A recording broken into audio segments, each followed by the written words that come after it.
अल्हम्दुलिल्लाहि रब्बिल आलमीन वस्सलातु वस्सलामु अला सय्यिदिल मुरसलीन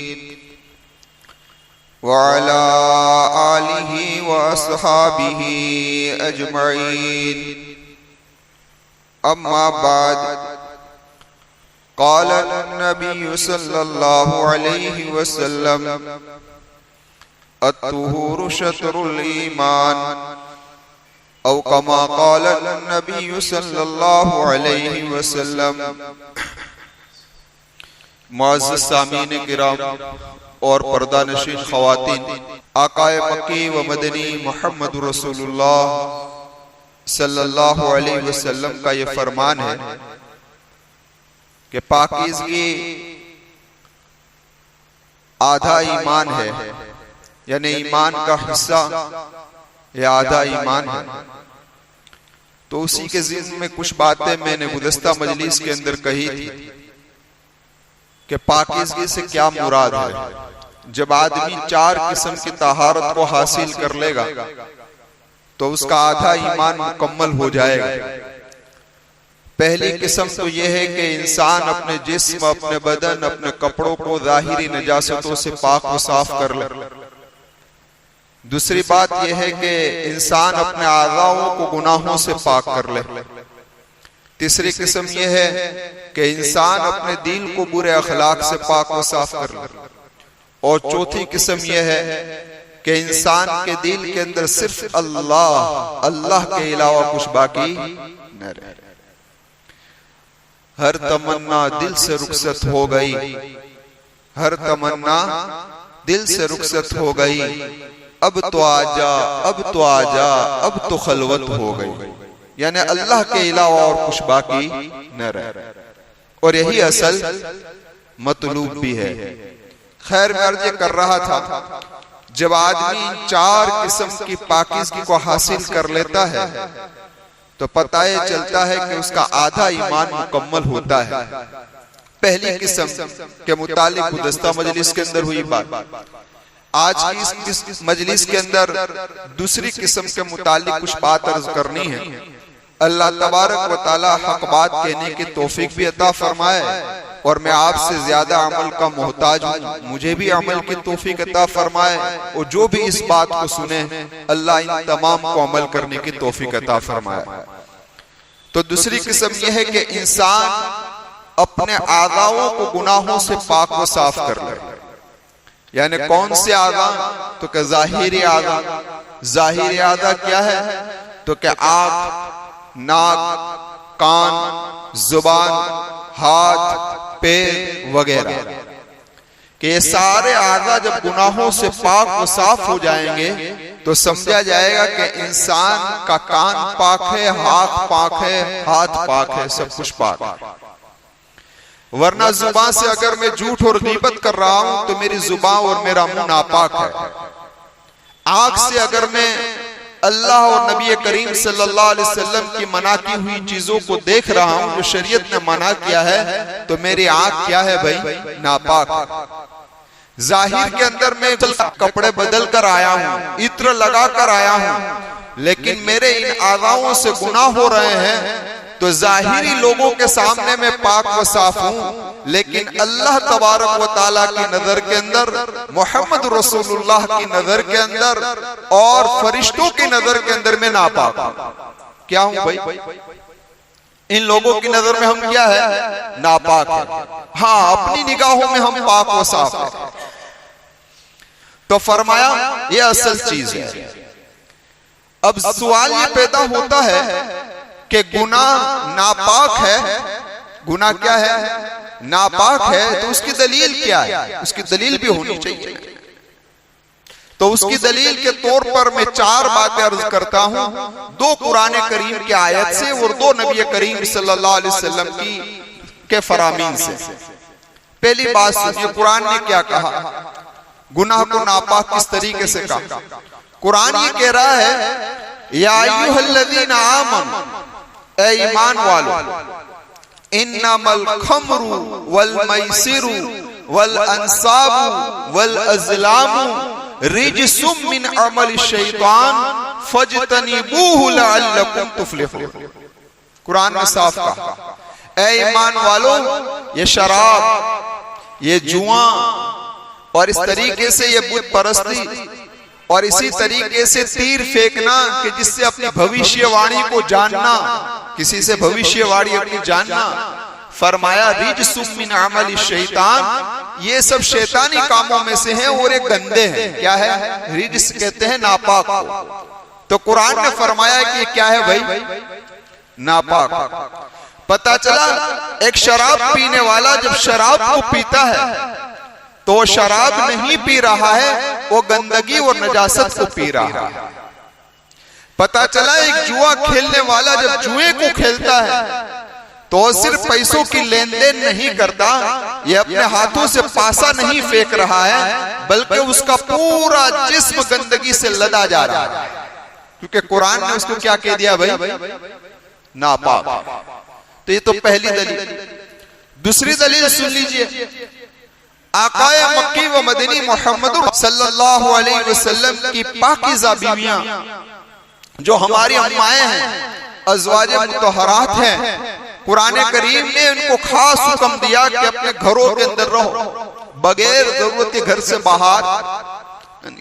औरतों के लिए यही हुक्म है कि वो बगैर जरूरत के अपने घर से बाहर ना निकले। और दूसरा हुक्म क्या दिया? बेपर्दगी इख्तियार न करना। बेपर्दे किसे कहा जाता है? आप जरा सोचे तो सही, किसे कहा जाता है? अज़वाजे मुतहरात से अल्लाह कह रहा है, नबी की बीवियों से अल्लाह कह रहा है बेपर्दगी इख्तियार न करना। और आगे फरमाया नमाज कायम करना, ज़कात देते रहना। ये चार हुक्म देने के बाद अल्लाह ने फरमाया इन्नमा युरीदुल्लाहु लियुज़हिब अन्कुमुर रिज्स अहलल बैत व युतहिरकुम तत्हीरा। क्या ही प्यार! ये इस बिना पर तुम्हें हमने तुमको हुक्म दिया है कि अहले बैत, ए नबी के घर वालों, हम तुमसे नजासत को दूर करना चाहते हैं। किसको दूर करना चाहते हैं? गंदगी को दूर करना चाहते हैं। युरीदुल्लाहु लियुज़हिब अन्कुमुर रिज्स अहलल बैत, और तुमको पाक और साफ करना चाहते हैं। पता चला कि ये सारी चीजें जो है ना, बेपर्दगी जाहिर में लग रही है खूबसूरत, ब्यूटी पार्लर में जाकर बन रही है, लेकिन ये सारी गंदगी है, हमें नजर आती ये सारी गंदगी है। तो कुरान ने हुक्म दिया। इससे आगे सुनो हदीस के अंदर, हदीस के अंदर नबी करीम सल्लल्लाहु अलैहि वसल्लम ने फरमाया इज़ा कज़बल अब्द, जब बंदा झूठ बोलता है। क्या बोलता है? आज तो बात के अंदर झूठ है। तो फरमाया इज़ा कज़बल अब्द तबाअद अन्हुल मलक मीला। नबी करीम सल्लल्लाहु अलैहि वसल्लम ने फरमाया जब बंदा झूठ बोलता है तो फरिश्ता इसकी इस गुनाह की बदबू की बिना पर बहुत दूर चला जाता है। अंदाजा लगाओ, वजह भी नबी ने फरमाई। वजह क्या फरमाई? इस गुनाह की बदबू की वजह से फरिश्ता कहां चला जाता है? बहुत दूर फरिश्ते चले जाते हैं। और बात साफ है, बदबू अच्छी चीज में से कभी नहीं आ सकती, बदबू गंदी चीज ही में से आ सकती है। एक बात साफ है। दूसरी बात ये भी साफ है कि बदबू उसी वक्त आएगी जब गंदगी हो। बगैर गंदगी के कभी बदबू आ ही नहीं सकती। आ सकती है? कभी नहीं आ सकती। बगैर अच्छी चीज के खुशबू नहीं आ सकती, बगैर बुरी चीज के बदबू आ सकती नहीं है। इसीलिए उलेमा ने लिखा है कि जब कोई बंदा झूठ बोलता है तो नजासत उसके मुंह के अंदर पैदा हो जाती है। नापाकी नजासत उसके मुंह, जिसको हम देख नहीं सकते, लेकिन और इसी नजासत से बदबू आ रहा है, और ये बदबू हम महसूस नहीं कर सकते। ये अल्लाह के मासूम फरिश्ते उसको महसूस करते हैं और दूर चले जाते हैं। पता चला कि गुनाह में क्या है भाई? कौन? गंदगी है, नापाक चीज। दूसरी रिवायत सुन लीजिए, खुसूसन औरतें सुनी इस रिवायत। मां आयशा सिद्दीका रज़ियल्लाहु ताला अन्हा नबी करीम सल्लल्लाहु अलैहि वसल्लम की खिदमत में हाजिर थी। हजरत सफिया के बारे में कुछ कलाम किया। देखिए सफिया भी कौन है? कौन? हमारी माँ है और नबी करीम सल्लल्लाहु अलैहि वसल्लम की ज़ौजाए मोहतरमा है। और हजरत आयशा भी कौन है? नबी करीम सल्लल्लाहु अलैहि वसल्लम के ज़ौजाए मोहतरमा है। हजरत आयशा ने नबी करीम सल्लल्लाहु अलैहि वसल्लम के सामने सफिया का तस्करा करते हुए सिर्फ हाथों का इशारा किया और यूं कहा, क्या? यूं कि सफिया तो बहुत पस्त कद की है, ठिंगनी है। क्या कहा? ठिंगनी है, बस इशारा ही किया। तो अल्लाह के महबूब सल्लल्लाहु अलैहि वसल्लम ने फरमाया, ए आयशा तूने ऐसी बात की है कि इस बात को अगर समंदर में डाल दिया जाए तो समंदर गंदा हो जाए। समंदर क्या हो जाए? और ये रिवायत की तिरमिजी की है, अबू दाऊद की है, यानी कहने का मकसद आला दर्जे की सही रिवायत में से है। आप अंदाजा लगाइए, सिर्फ इशारा और खुद कहने वाले अल्लाह के महबूब के समंदर गंदा हो जाए। लेकिन हमें आज ये नजासतें दिखाई देती कौन है भाई? नहीं दिखाई देती। इसलिए हमने अपने आप को स्प्रे लगा लिया, सब कुछ कर लिया, 2-3 आदमियों ने तारीफ कर दी, बहुत अच्छी खुशबू लगाई, तो हम ये समझ रहे कि हम पाक व साफ। लेकिन हमारी जुबान, हमारे कान, हमारी आंखें, हमारे पैर, हमारे हाथ, हमारी शर्मगाहें सब क्या भरी हुई है? नापाक, बदबू आ रही है जिसको फरिश्ते सूंघ रहे हैं। बस अल्लाह मेरी भी हिफाजत फरमा ले कि मौत से पहले पहले इन सारी चीजों में अल्लाह खुशबू पैदा करे, वरना फरिश्ते जब रूह को कब्ज करने के लिए वरना फरिश्ते जब रूह को कब्ज करने के लिए आए और कहीं ऐसा ना हो कि इन आज़ाओं में से गुनाहों की बदबू आ रही है। समझे मेरे? तो खैर मैं अर्ज कर रहा था, क्या पता तो ये चल गया कि गुनाह नापाक है, गंदी चीज है, उसमें से बदबू वगैरह आती है, क्या करना चाहिए? तो कुरान ने उसका भी हल बताया।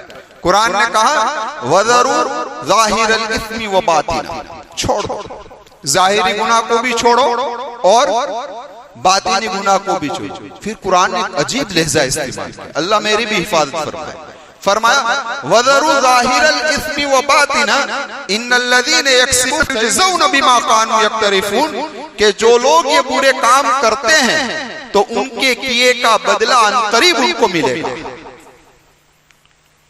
अल्लाह हमारे गुनाहों पर पकड़ नहीं कर रहा है, अल्लाह का बड़ा रहम व करम।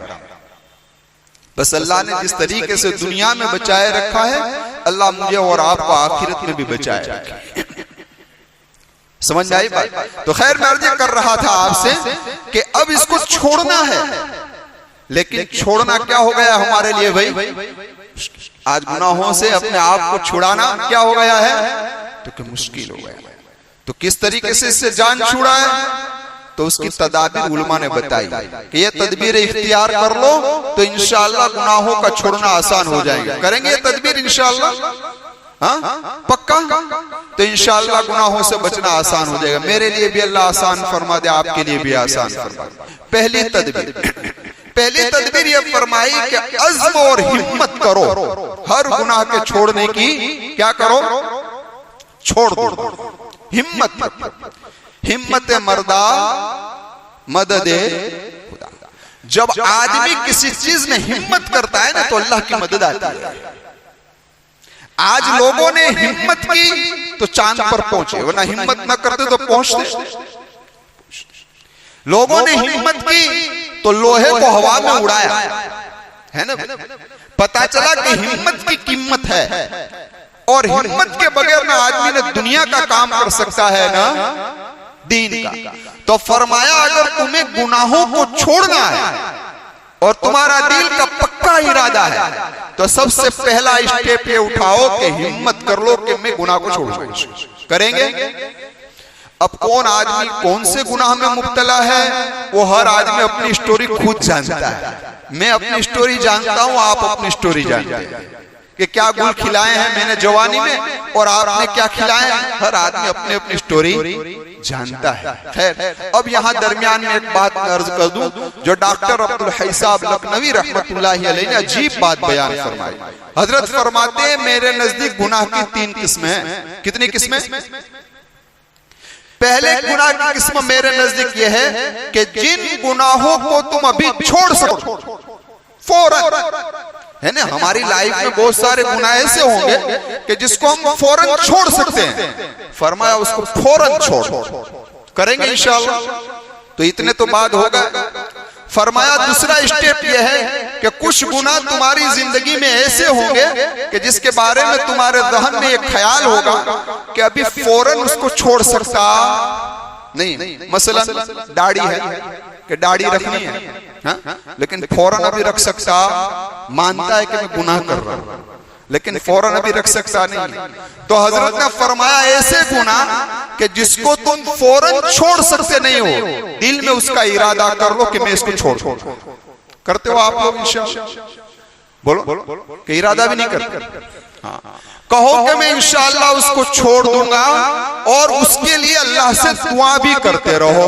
क्या करते रहो? कि अल्लाह इस गुनाह को छुड़ा दे, छुड़ा दे, छुड़ा दे, मांगते रहो, इंशाअल्लाह ये भी मसला हल। गुनाह की तीसरी किस्म ऐसी है कि जिसके बारे में आपको लगता है कि ये छूट ही नहीं सकते। माफ फरमाए, मिसाल के तौर पर टखनों के नीचे पायजामा पहन रहे हो, है ना।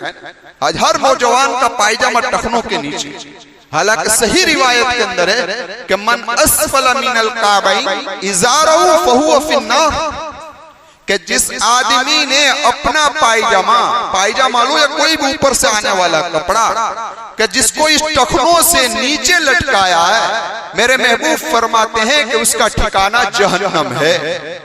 कौन कह रहा? कौन कह रहा? मोहम्मद रसूल। ये बात तो गलत नहीं हो सकती ना भाई, कभी अल्लाह के महबूब ने फरमाया है तो ये कभी गलत नहीं हो सकता। फरमाया उसका ठिकाना क्या है? जहन्नम। तब ये ऐसा गुनाह है कि जिसमें पूरी नौजवान बूढ़े बड़े सब फंसे हुए हैं, और समझ लिया कि ये गुनाह मुझसे निकलेगा नहीं। तो फरमाया जब ऐसे गुनाह में तुम मुब्तला हो तो उसमें एक काम करो, जो डॉक्टर साहब ने फरमाया कि उसमें एक काम करो कि अल्लाह से मांगते रहो, ए अल्लाह ये गुनाह भी छुड़ा दे, मांगते रहो। और अल्लाह अगर ये गुनाह मेरी जिंदगी में न छूटा तो कम अज कम मौत के बाद इस गुनाह से मुझे अजाब न दे, मुझे अजाब, लेकिन मांगते रहो छुड़ाने के। किससे मांगना है? तो फरमाया कि तुम सिर्फ मांगते रहोगे ना, तो मांगने के वजह से ऐसे गुनाह कि जो तुम्हारी बस में नहीं है, ताकत नहीं, वो भी इंशाल्लाह छूट जाएगा। वो भी क्या हो जाएगा? करेंगे इंशाल्लाह। इसी तरीके से हर वाजिब और फर्ज अमल है जिसको कर सकते हो करना शुरू करो, जिसको फौरन नहीं कर सकते अल्लाह से मांगते रहो। खैर वक्त जा रहा है, तो ये पहली चीज हुई। पहली चीज क्या? इस्तिकलाल। दूसरी चीज क्या है? फरमाया दूसरी चीज ये है कि तौफीक के दुआ, यानी अल्लाह से गुनाह को छोड़ने की दुआ करते रहो। तो ये तो कोई मुश्किल काम आसान है ना भाई। अब उसके लिए क्या करना है आप जरा देखें। नबी करीम सल्लल्लाहु अलैहि वसल्लम की जात तो मासूम, आपसे गुनाह, लेकिन अल्लाह के महबूब सल्लल्लाहु अलैहि वसल्लम ने उम्मत की तालीम के लिए अल्लाह तबारक व तआला से मांगा। क्या मांगा? अल्लाहुम्मा इन्नी अस्अलुका मिन फ़िअलिल खैरात, ए अल्लाह मुझे तौफीक दे के मैं नेक अमाल करूं। पता ये चला कि नेक अमाल करना भी अल्लाह से मांगना पड़ेगा कि अल्लाह मुझे तौफीक दे। व तर्कल मुनकरात, खुद नबी ने मांगा, ए अल्लाह मुझे हिम्मत और ताकत दे कि मैं गुनाहों से बचूं, अपने आप को बचा लूं। पता चला कि गुनाहों से बचने के लिए भी किससे मांगना पड़ेगा? अल्लाह। फिर अजीब लफ्ज़ कहा, मेरे वहुब्बल मसाकीन, ए अल्लाह मेरे दिल के अंदर मिस्कीनों की मोहब्बत दे दे। किसकी मोहब्बत दे दे भाई? कौन? जोर से, मिस्कीनों की मोहब्बत। अब यहाँ पर एक बात अर्ज कर दूं, क्योंकि अल्लाह के महबूब की एक दुआ भी है। क्या दुआ है? अल्लाहुम्मा अहीनी मिस्कीना, ए अल्लाह मुझे मिस्कीनी के हालत में जिंदा रख, व अमितनी मिस्कीना, और मिस्कीनी के हालत में मुझे मौत देना, वहशुरनी फी ज़ुमरतिल मसाकीन यौमल क़ियामा, और अल्लाह मैदान महशर में जब मेरा हश्र हो तब भी मिस्कीनों के साथ ही मेरा हश्र। किसके साथ हो? अब ये दुआ ऐसी कि ये दुआ का जहां तक हम सिर्फ तर्जमा करेंगे ना तो कोई मांगेगा नहीं। तो कोई मांगेगा? आप मांगो, नहीं मांगेगा। तर्जमा क्या? मिस्किन बना दे। आज कौन मिस्किन बनना चाहता है? कोई मिस्किन बनना, कोई फकीर बनना चाहता है, कोई तंगदस्त बनना चाहता है? नहीं, कोई नहीं चाहता। तो सिर्फ उसके तर्जमे पर नजर करेंगे तो कोई ये दुआ मांगेगा नहीं। लेकिन सिर्फ तर्जमे से काम नहीं चलता। अल्लाह के महबूब की जुबान से निकले हुए अल्फाज को समझने के लिए हमें बड़े बड़े उलमाओं की जरूरत पड़ेगी। तो मुल्ला अली कारी रहमतुल्लाहि अलैहि ने अजीब बात बयान फरमाई कि अल मिस्कीन अल मसाकिन मिनल मस्कन, कि यहाँ जो मिस्किन का लफ्ज है ना वो मस्कना से बना है। और मस्कना किसे कहते हैं? तो वहुवा तवाज़ु अला वजहिल मुबालगा, कि अल्लाह मुझे इंतहाई दर्जे का तवाज़ु नसीब फरमा दे। क्या नसीब फरमा दे? यहाँ मिस्किन से क्या मतलब है? तवाज़ु, कि गायब दर्जे का मुझे तवाज़ु दे दे, कि मैं अपनी जात को सबसे हकीर समझूं कि मैं गिया हुआ हूं, सब मुझसे अच्छे हैं, सब मुझसे क्या है भाई। तो यहाँ मिस्किन का मतलब क्या है? तो अल्लाह के महबूब ने जो यकीन इन्हीं लोगों की मोहब्बत को मांगा है। हाँ, इसीलिए हकीम अख्तर साहब रहमतुल्लाहि अलैहि फरमाते हैं, हिंदुस्तान का सफर हुआ और इस सफर के दरमियान में बंबई के अंदर जब मैंने इस हदीस की तशरीह की तो एक सेठ आया मेरे पास। कौन आया? एक बड़ा मालदार आए मेरे पास कि हजरत मुनाजात मकबूल पढ़ने का मामूल है मेरा। मुनाजात मकबूल किताब है जिसके अंदर नबी करीम सल्लल्लाहु अलैहि वसल्लम की दुआएं हैं, सब मेरे महबूब की मांगी हुई दुआएं हैं। 7 दिनों में तकसीम किए उसको। तो कि मेरा मुनाजात मकबूल पढ़ने का मामूल है, लेकिन जब इस दुआ पर पहुंचता हूं ना, अल्लाहुम्मा अहीनी मिस्किना व अमितनी मिस्किना वहशुरनी फी ज़ुमरतिल मसाकीन, तो मुझे डर लगता है कि कहीं दुआ कबूल हो जाएगी तो मैं गरीब बन जाऊंगा। तो इसलिए मैंने मांगता ही नहीं 3 साल, ये दुआ ही पढ़ता नहीं। तो हजरत ने कहा कि हजरत मतलब ये है, तो कब शुरू कर दो, अब शुरू कर दूंगा, क्योंकि अल्लाह के महबूब हरगिज़ ये नहीं चाहते कि मेरी उम्मत तंगदस्त बन जाए, कभी नहीं। समझ में आई बात? तो पता ये चला कि गुनाहों से बचने के लिए भी हमें अल्लाह से क्या दुआ करनी पड़ेगी कि अल्लाह इस गुनाह को छुड़ा, इस गुनाह को करेंगे इंशाअल्लाह। देखिए एक और दुआ है, अल्लाहुम्मा अरहमनी बितरकिल माआसी कुल्लिहा, ए अल्लाह तेरे ऐसी रहमत मुतवज्जे कर दे कि मेरे गुनाहों का, सारे गुनाहों का छोड़ना आसान हो जाए। और एक जगह पर मेरे महबूब ने मांगा, अल्लाहुम्मा इन्नी असअलुका रहमतम मिन इंदिक, ए अल्लाह मैं तुझसे ऐसी रहमत का सवाल करता हूँ, तासिमुनी मिनहा मिन कुल्ली शै, कि जिसके बिना पर हर बुराई से बचना मेरे लिए आसान हो जाए। पता चला कि हमें भी दुआ मांगेंगे इंशाअल्लाह। ठीक है, 2 काम हो गए। तीसरा काम ये, किसी नेक आदमी की सोहबत में रहो। नेक आदमी की सोहबत में रहोगे ना तो इंशाअल्लाह अपनी जिंदगी में तब्दीली पाओगे। बड़े बड़े शराबी कबाबी नेक लोगों की सोहबत में लेकर अल्लाह के वली बन गए। क्या बन गए भाई? अल्लाह के। और उसके लिए एक मिसाल दूं, हकीमुल उम्मत रहमतुल्लाहि अलैहि को एक आदमी ने खत लिखा और खत में लिखा, हजरत बेसाख्ता यानी बे इख्तियार कंट्रोल बार मेरी निगाह गैर महरम के ऊपर पड़ जाती है, तो मुझे क्या करना चाहिए? हजरत तो हजरत थे, ऐसे तो हकीमुल उम्मत का लक़ब नहीं मिला था कि अगर बे इख्तियार नजर तेरी गैर महरम पर पड़ जाती है तो उसमें घबराने की क्या जरूरत है, उस पर पकड़ नहीं है, छोड़ दे इसको। तो अब उसको समझ में आया कि मैंने कुछ गलत बयानी की है, तो उसने दूसरा खत लिखा। दूसरे खत में क्या लिखा कि हजरत नजर तो इख्तियार से पड़ती है, नजर तो मेरे इख्तियार से गैर महरम पर पड़ती है, लेकिन बात यह है कि फिर मेरे में इतनी ताकत नहीं रहती कि मैं निगाहों को हटाऊं। तो हजरत ने जवाब में क्या लिखा? हजरत ने जवाब में लिखा कि फलसफा का उसूल है कि अल्लाह ने हर इंसान के अंदर जिस काम को करने की ताकत दी है तो उसको न करने की भी ताकत दी है। जब तेरे इख्तियार से नजर पड़ सकती है तो ऐसा हो ही नहीं सकता कि तेरे इख्तियार से नजर हट न, तो उसको अपनी गलती का एहसास हो। तो उसने तीसरा खत लिखा। तीसरे खत में लिखा, हजरत बात दरअसल ये है कि निगाह नीची करने की मेरे अंदर हिम्मत नहीं होती। जब किसी नाजायज काम को देखना शुरू कर देता हूँ तो मेरे में हिम्मत नहीं होती कि मैं अपनी निगाह को हटाऊं। तो हजरत ने जवाब लिखा, क्या लिखा? ये सही है। ये क्या कहा?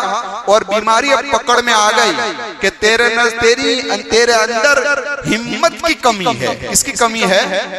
फिर हजरत ने फरमाया, थोड़ी देर के लिए समझ ले कि मैं तेरे साथ चल रहा हूं, मैं तेरे साथ चल रहा हूं और कोई गैर महरम औरत आ रही है तो मेरे साथ में होते हुए क्या तेरी हिम्मत होगी इस गैर महरम को देखने की? तो उसने कहा, हजरत आप साथ में होंगे तो कैसे हिम्मत होगी गैर महरम को देखने की? हो ही नहीं सकती। तो क्या बस तसव्वुर अपने ज़हन के अंदर बिठा ले कि मेरा अल्लाह मुझे देख रहा है, मेरा अल्लाह। जब ये तसव्वुर तेरे दिल के अंदर आ जाएगा कि मेरा रब मुझे देख रहा है, तो फिर किसी नाजायज और गैर महरम को देखने की हिम्मत होगी नहीं। तो ये तीन काम है। तो आप देखो, पक्की व सच्ची तौबा करनी है ना, इंशाअल्लाह करेंगे। तो अब खुलासा कलाम सुन लो, फिर बात को खत्म कर लेते हैं। देखिए, पक्की व सच्ची तौबा के लिए तीन काम करने पड़ते हैं। कितने काम? कौन? कितने काम? तीन काम। पहला काम क्या है? तो क्या पहला काम यह है कि आदमी से जब कोई गुनाह हो जाए तो उसके दिल के अंदर नदामत होनी चाहिए। नदामत, दिल रो रहा हो कि मुझसे गलत काम हो गया, ये नदामत होती। समझ में आई बात? अगर नदामत नहीं है तो तौबा नहीं है, तौबा नहीं है। पहला काम। दूसरा काम क्या कहा कि जब गुनाह हो गया और गुनाह की तौबा कर रहा है तो उस वक्त उसके दिल के अंदर पक्का इरादा होना चाहिए कि आइंदा ये गुनाह नहीं करूंगा, तब पक्की तौबा मानी जाएगी। वरना ये तौबा का मजा क्या है भाई? तौबा का, अभी तौबा कर रहा है और दिल में तो इरादा है कि फिर मौका मिल गया तो फिर करूंगा, तो ये तौबा नहीं, ये तौबा। अब देखिए, तौबा के लिए बेहतरीन तरीका उम्मत अल्लाह के महबूब माफ फरमाए, तौबा के लिए बेहतरीन तरीका उलमा ने बयान फरमाया है कि कम से कम 2 रकात सलातुल तौबा पढ़े। कितनी रकात? वरना तो जितनी चाहे इतनी पढ़े, जितना गुड़ रखोगे इतना मीठा होगा, इतना मीठा होगा। समझ में आई बात? यहां तक कि आदमी इस गुनाह से माफी मांगता रहे कि गुनाहों का तसव्वुर दिमाग से निकल जाए तो समझ लो कि तौबा कबूल हो। तसव्वुर भी निकल जाना चाहिए, लेकिन तसव्वुर बाकी है तो ये गलत तौबा चल रही है। सच्ची और पक्की तौबा है नहीं। हाँ, जानबूझकर उसका ख्याल लाना नहीं है, लेकिन तसव्वुर निकल जाना चाहिए। तो जब आप तौबा करें उस वक्त आपका पक्का इरादा होना चाहिए कि अब ये गुनाह मैं नहीं करूंगा, लेकिन फिर कुछ हुआ, फिर मौका मिल गया, फिर कर लिया, तो फिर ऐसी तौबा। लेकिन तौबा करते वक्त तुम्हारा पक्का इरादा होना चाहिए। तीसरा काम क्या है? तो क्या तीसरा काम ये है, तीसरे काम से पहले एक बात और समझ लो कि ये जो तौबा होती है कौली भी होती है, जैसा मैंने अभी कहा कि अल्लाह के सामने गिड़गिड़ा कर मांगे। असल तो फरमाया गुनाहों से बचने के लिए भी अल्लाह से गिड़गिड़ा कर मांगना पड़ेगा कि मुझे गुनाह से बचा। लेकिन गुनाहों से बचने की तो दूर की बात, हम तो तौबा के मौके पर भी गिड़गिड़ाते नहीं, तौबा के मौके पर भी सरसरी मांग लेते, वरना गिड़गिड़ाते हैं नहीं है। और फैलन तौबा ये है कि इंसान अपनी जिंदगी के वर्क को पलट दे। बेनमाजी था, नमाजी बन गया, शराबी था, शराब को छोड़ दिया, जुआ खेलता था, जुआ को छोड़ दिया, अपनी जिंदगी को तब्दील कर दे, तो ये भी तौबा है। ये भी क्या है? तौबा है। और तीसरा ये है तलाफी। तलाफी क्या है? नमाजें छूटी हैं तो क्या अब कज़ाए उम्र शुरू करो, ज़कात बाकी है तो क्या अब 2, रोजे कज़ा बाकी हैं तो क्या 2, तब ये 3 शर्तें पाई जाएगी, तब पक्की व सच्ची तौबा होगी। वरना ये तौबा का क्या है? वरना सिर्फ ऐसे करने से कोई फायदा है। तो इन पक्के इरादे के साथ तौबा करेंगे इंशाअल्लाह। जब मेरी और आपकी पक्की व सच्ची तौबा हो जाएगी तो इंशाअल्लाह दूसरी किस्म की पाकी हमारी हासिल हो जाएगी। पाक साफ हो गए, आधा गुनाहों से पाक हो गए। अब 2 किस्में बाकी रही, वो इंशाअल्लाह आइंदा मजलिस में पेश करूंगा।